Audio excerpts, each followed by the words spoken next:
చెప్పేది ఏ సిద్ధాంతంలో as a human being Revanth రెడ్డికి తనకు నచ్చిన తన అభిప్రాయాన్ని చెప్పే హక్కు ఏ రకంగా ఉంటుందో మరి అల్లు అర్జున్ కూడా ఆ రకంగా ఉంటుంది కదా సార్. హైకోర్టు న్యాయమూర్తి కామెంట్ నేను ఇప్పుడే చూశాను సార్.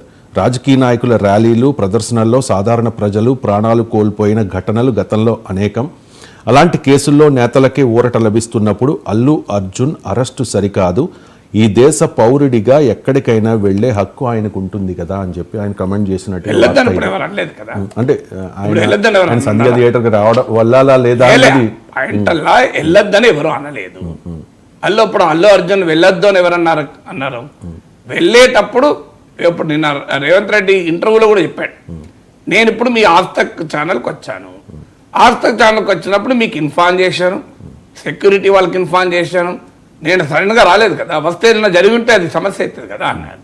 అందువల్ల ఇప్పుడు అది మళ్ళీ మీరు ఎంటర్ అవుతుంది లీగల్ డొమైన్లోకి. నేను హైకోర్టు జడ్జిమెంట్ కూడా మొత్తం చూశాను. హైకోర్టే కాదు, మీకు 2022లో షారూఖ్ ఖాన్ కేసులో సుప్రీంకోర్టు తీర్పు కూడా ఉంది, గుజరాత్ హైకోర్టు తీర్పు ఉంది. గుజరాత్ హైకోర్టు షారూఖ్ ఖాన్ను రిలీఫ్ ఇచ్చింది. షారూఖ్ ఖాన్ పైన criminal case, same culpable homicide. అదేంటంటే వడోదర రైల్వే స్టేషన్లో ఆ సినిమా రైస్ అనుకుంటాను, ఆ సినిమా ప్రమోషన్ ఈవెంట్కి షారూఖ్ ఖాన్ వెళ్ళాడు. సో ఆ షారూఖ్ ఖాన్ వెళ్ళినప్పుడు అక్కడ స్టాంపీడ్ జరిగి కొంతమంది గాయాలై ఒక మనిషి చనిపోయాడు హార్ట్ అటాక్తోని, ఆ తొక్కిసలాట వల్ల. ఆ కేసు పైన సేమ్ సెక్షన్స్ కల్పబుల్ హోమిసైడ్, అప్పుడు ఐపీసీ, ఇప్పుడు భారతీయ న్యాయ సంహిత, తేడా అదే. సో ఆ culpable homicide, rash and negligent, ఇవన్నీ సేమ్ కేసులు ఉన్నాయి అప్పుడు కూడా కల్పబుల్ హోమిసైడ్. ఆ కేసుల పైన గుజరాత్ హైకోర్టు కొట్టేసింది షారూఖ్ ఖాన్ పైన క్రిమినల్ కేసులు. దీన్ని సుప్రీంకోర్టులో కూడా ఛాలెంజ్ చేశారు. Supreme court Jitendra Madhubhai Solanki versus Shahrukh Khan case ఇది. సో జితేంద్ర మధుబాయ్ సోలంకి వర్సెస్ షారూఖ్ ఖాన్ కేసులో సుప్రీంకోర్టు కూడా కొట్టేసింది. ఆ సుప్రీంకోర్టు ఏ అభిప్రాయాలు అయితే వ్యక్తం చేసిందో నిన్న హైకోర్టు సింగిల్ జడ్జి కూడా అదే అభిప్రాయాలు వ్యక్తం చేశారు. ఆ జడ్జిమెంటే బేస్. ఎందుకంటే అల్లు అర్జున్ తరఫున లాయర్ నిరంజన్ రెడ్డి షారూఖ్ ఖాన్ కేసుని కోర్టు చేశారు. షారూఖ్ ఖాన్ అయితే బెయిల్ ఇవ్వడానికేమో అర్నబ్ గోస్వామి కేసును కోర్టు చేశారు లాయర్, ఎందుకంటే ఎవరికైనా కూడా right to life and Liberty ఉంటుంది కదా అని. అందువల్ల ఇప్పుడు షారూఖ్ ఖాన్ కేసులోనైనా మీకు అల్లు అర్జున్ కేసులోనైనా క్వశ్చన్ అదే.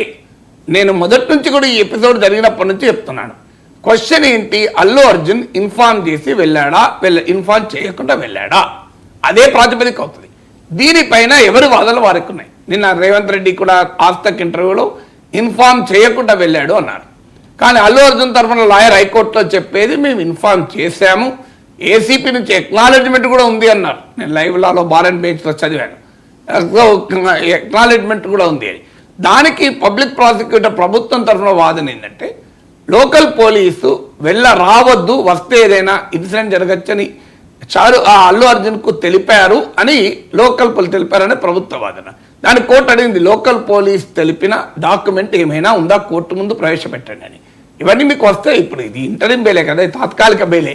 ఫాస్ట్ పిటిషన్ అట్లే ఉంది, రెగ్యులర్ బెయిల్ పిటిషన్ ఉంది, ఇవన్నీ బయటకు వస్తాయి. మనకు తేలాల్సింది నేను డే 1 చెప్తున్నాను. షారూఖ్ ఖాన్ అల్లు అర్జున్ గనక సంధ్యా థియేటర్ యాజమాన్యానికి కానీ చెప్పకుండా అక్కడికి వెళ్తే, పోలీసులకు చెప్పకుండా వెళ్తే, సంధ్యా థియేటర్ యాజమాన్యం అల్లు అర్జున్ చెప్పినా పోలీసులకు చెప్పకపోతే ఖచ్చితంగా తప్పవుతుంది. అందులో ముఖ్యంగా అల్లు అర్జున్ ఇన్ఫార్మ్ చేయకపోతే తప్పవుతుంది. అల్లు అర్జున్ ఇన్ఫార్మ్ చేశాడా లేదా అనేదే తేలాలి. ఇందులో క్రిటికల్ క్వశ్చన్ అదే. అల్లు అర్జున్ ఇన్ఫార్మ్ చేయకుండా పోతే నేను భారత పౌరుణ్ణి ఎక్కడికైనా పోవచ్చు అనే ఆర్గ్యుమెంట్ నిలబడదు. ఎందుకంటే వేరే వాళ్ళు వేరు, అల్లు అర్జున్ వేరు కదా.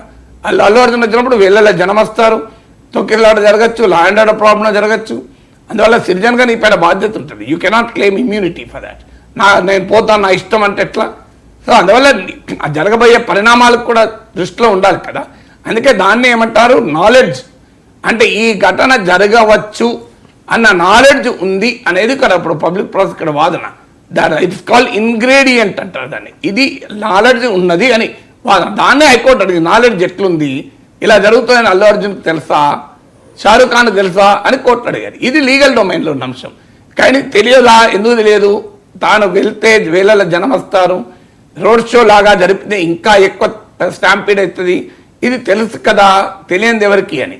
సో అందువల్ల ఈ లీగల్ క్వశ్చన్స్ మళ్ళీ వేరే, అది పొలిటికల్ క్వశ్చన్స్, లీగల్ క్వశ్చన్స్. ఇప్పుడు కూడా ఏదో అల్లు అర్జున్ జైలుకి వెళ్తాడానికి కాదు, నా అంచనా ఏమీ కాదు. ఎందుకంటే షారూఖ్ ఖాన్ కేసు ఉండగా, మీకు షారూఖ్ ఖాన్ కేసులో నిన్న అల్లు అర్జున్ తరఫున లాయర్ ఇంకోటి కూడా చెప్పాడు, షారూఖ్ ఖాన్ కేసులోనైనా ప్రొవకేషన్ ఉంది. ఎందుకంటే షారూఖ్ ఖాన్ టీ-షర్ట్స్ విసిరాడు జనం పైకి. సో ఆయన రైల్లో ప్రయాణం చేస్తూ జనం పైకి టీ-షర్ట్లు విసిరాడు. సో దానికి సుప్రీంకోర్టు ఏమన్నదంటే, రైల్లో ప్రయాణం చేసే హక్కు లేదా ఒక యాక్టర్కు? ఒక యాక్టర్ అయినంత మాత్రాన రైల్లో ప్రయాణం చేయకూడదా? అల్టిమేట్గా ఆయనకు ఆ ప్రమోషనల్ ఈవెంట్కు రైల్వే స్టేషన్ నుంచి అనుమతి కూడా తీసుకున్నాడు కదా. అనుమతి తీసుకున్నప్పుడు వ్యవస్థ ఏర్పాటు చేయాలి కదా. ఎక్కడో ఏదో జరిగితే వాళ్ళు జరుగుతుందని అందరి బాధ్యత, అందరి సెక్యూరిటీ షారూఖ్ ఖాన్ బాధ్యతన వైకేరియస్ రెస్పాన్సిబిలిటీ అంటారు కదా ఇది. అక్కడ వచ్చిన వాళ్ళందరి బాధ్యత షారూఖ్ ఖాన్ పైన పెడితే ఎట్లా భద్రత బాధ్యత? ఆ భద్రత చూసుకునే వ్యవస్థలు ఉండాలి కదా అని అడిగారు.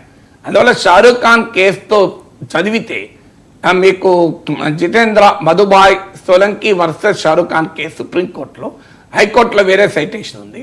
సో ఈ కేసు చదివితే క్లియర్గా అర్థమవుతుంది ఈ అల్లు అర్జున్ పైన కూడా కేసు నిలబడదని. నేను నిన్న నుంచి చెప్తున్నా, నాకున్న పరిమితమైన లీగల్ పరిజ్ఞానం, నేనేం లా ఎక్స్పర్ట్ కాదు. కానీ షారూఖ్ ఖాన్ జడ్జిమెంట్ చదివాక ఇది నిలబడుతుందని కాదు, ఈవెన్ పొలిటికల్ ఎస్టాబ్లిష్మెంట్ కూడా నిలబడతాను పెట్టాల్సిన అవసరం లేదు కదా.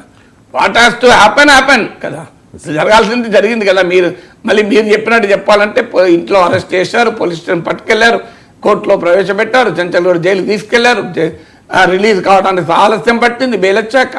ఈ ప్రక్రియ అయితే జరిగిపోయింది కదా. ఒకవేళ అప్పుడు రకరకాల సిద్ధాంతాల్లో ఒక సిద్ధాంతమైన ఫిలిం ప్రపంచానికి పొలిటికల్ ప్రపంచం ప్రభావం చూపెట్టాలని కూడా చూపెట్టారు, అయిపోయింది కదా. సో అల్లు అర్జున్ను జైలుకు పంపించాలనే పగతో కక్షతో రేవంత్ రెడ్డి ప్రభుత్వం ఉంటుందని అనుకోను. అది కూడా అందుకే చెప్పాడు, నాకు సయాన బంధువు వాళ్ళ ఫాదర్ ఇలా. సో ఆయన కాంగ్రెస్ నాయకుడు, చిరంజీవి కూడా కాంగ్రెస్ నాయకుడు కూడా చెప్పాడు అనుకోండి, అది వేరే విషయం. సో అందువల్ల ultimately this will not lead to anything. కోర్టులో బహుశా కొట్టేస్తారు, ప్రాసెస్ అయితే ఉంటుంది. శిక్ష పడకపోవడానికే, కేసు కొట్టేయడానికే ఎక్కువ ఛాన్సెస్ ఉన్నాయి. కానీ